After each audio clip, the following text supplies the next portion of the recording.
जय हिंद दोस्तों, स्वागत है आप सबका शार्प स्टेपर कम्युनिटी में। आज हम स्टार्ट करेंगे with the new chapter that is emergency provision. और लास्ट जो हमने डिस्कस किया था that was centre state relationships. इसके अलावा देखिए हम डिस्कस कर रहे हैं biology.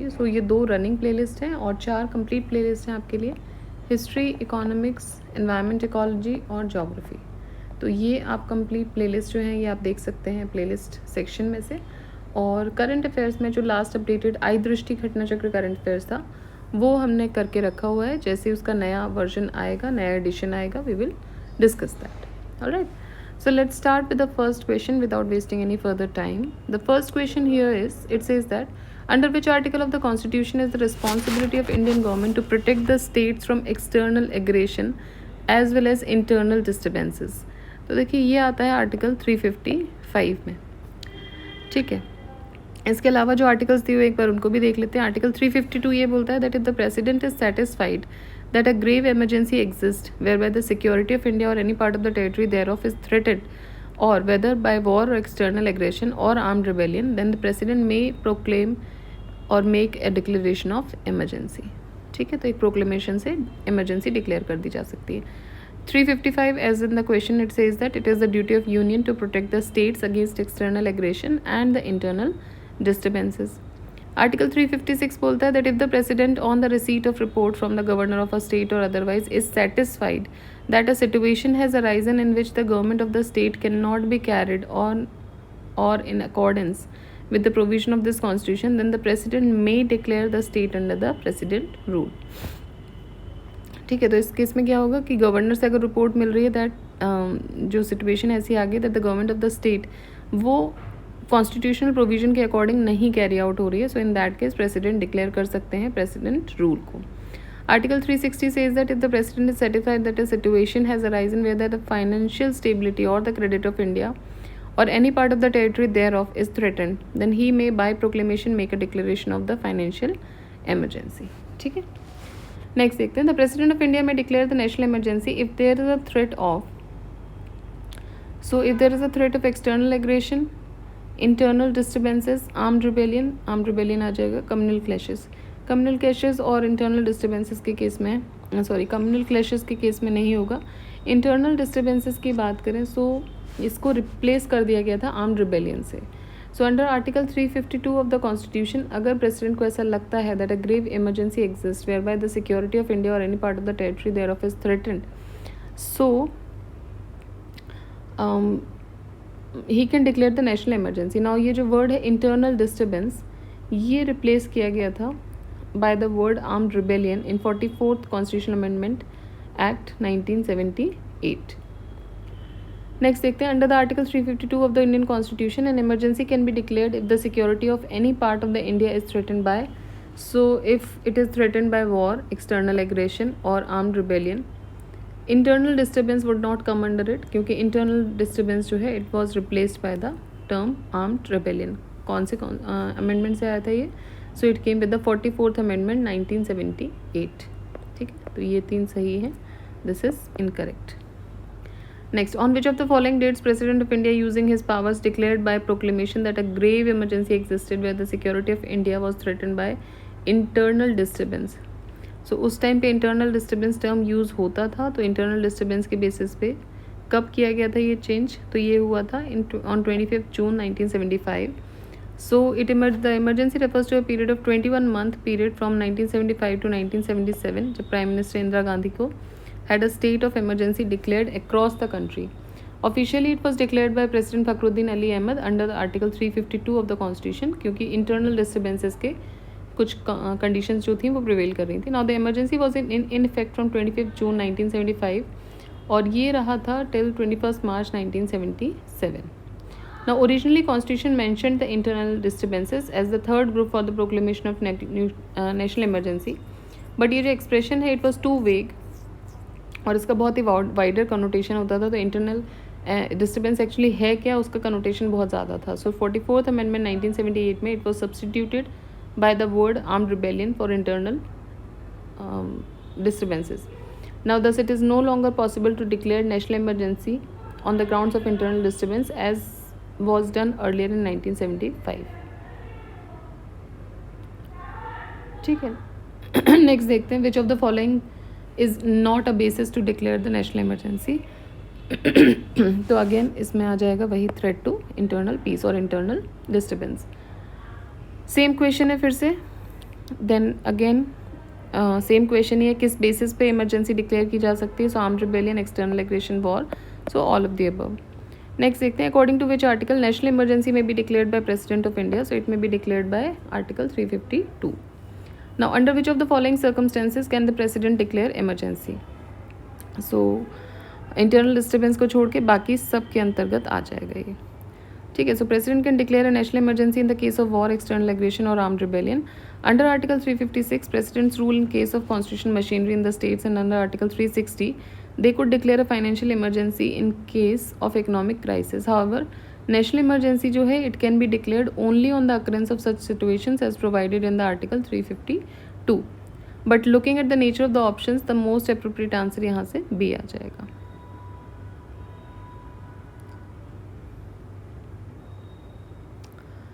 Now what is correct about external emergency as per article 352? First ये बोल रहे हैं that it is proclaimed by president of India. बिल्कुल ठीक बात है. It should be approved by parliament within 2 months. It should be approved parliament within 1 month. ठीक है. Then it should be approved by parliament by simple majority. नहीं, ये होती है 2/3 मेजोरिटी से. It can be revoked by simple majority.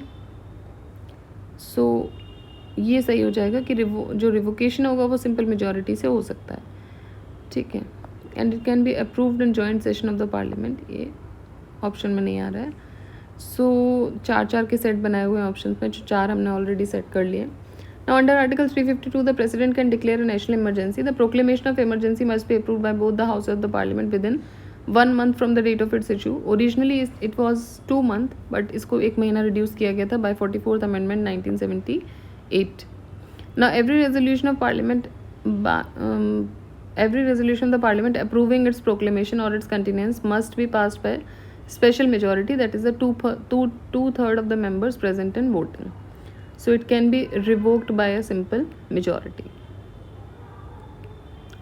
Next, according to article 352 of the constitution, the national emergency can be declared in which among the following circumstances. So it can be declared under the war, external aggression or the armed rebellion.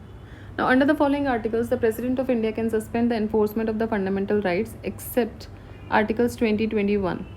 So कौन से article के अंतर्गत ये हो सकता है? तो it is under article 359. Okay. So article 359 ये बोलता है that the president can suspend the enforcement of rights conferred by part 3 of the constitution except article 20 and 21. The president may by order declare the rights conferred by the part 3 except 2021 and the right to move any court for the enforcement of the rights, and it shall remain suspended. Whereas under article 358 after 44th amendment article 19 shall be suspended if any part of the territory is threatened by war or external aggression.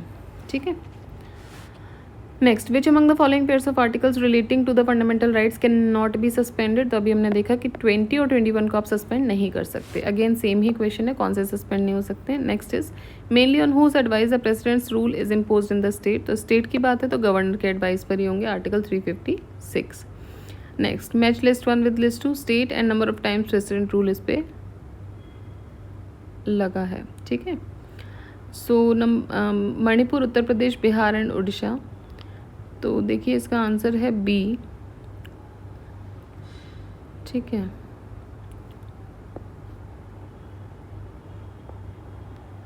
So it should B 2, 3, 1, 4.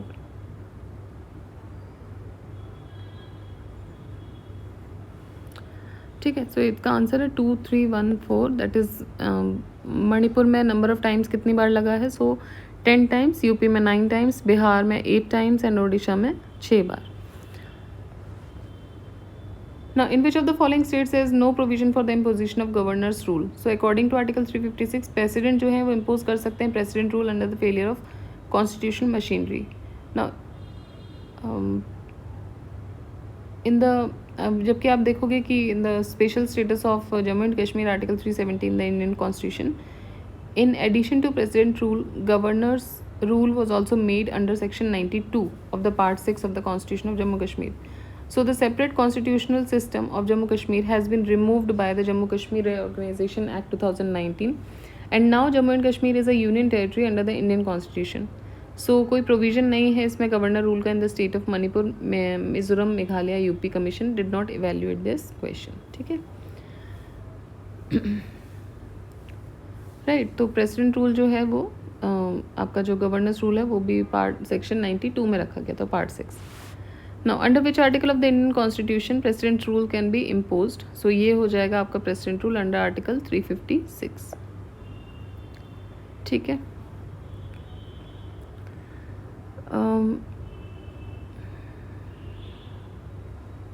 Next देखते हैं. Which of the following are not necessarily the consequence of the proclamation of the president's rule. So consequence क्या होंगे इसमें proclamation of presidents rule के. तो भाई एक तो अगर डिसोल्यूशन स्टेट लेजिस्लेटिव असेंबली की जो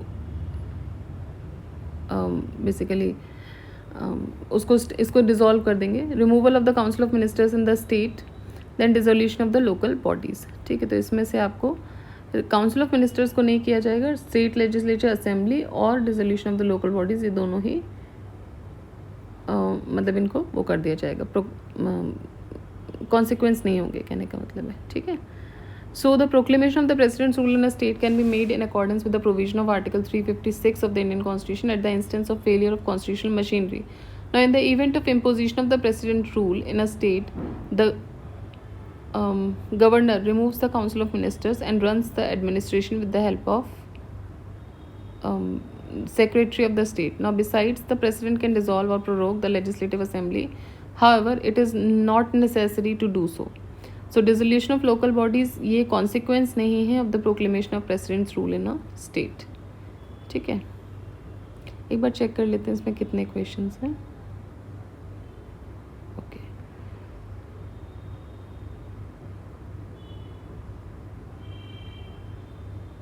चलिए फिर है consider the following statement regarding the article 356 of the constitution.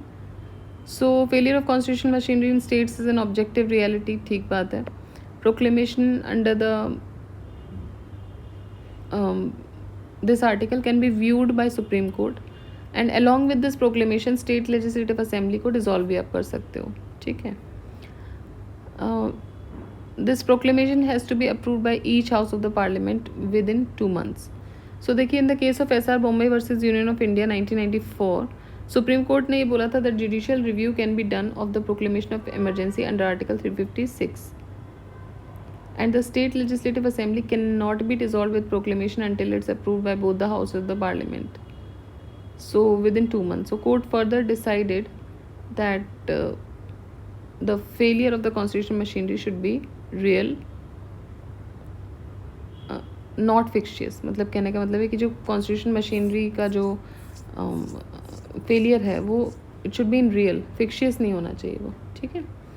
So देखिए आज हम इसको यहीं तक रख रहे हैं और जो बचे हुए क्वेश्चंस हैं we'll discuss in the next video. So till then, take care. जय हिंद, जय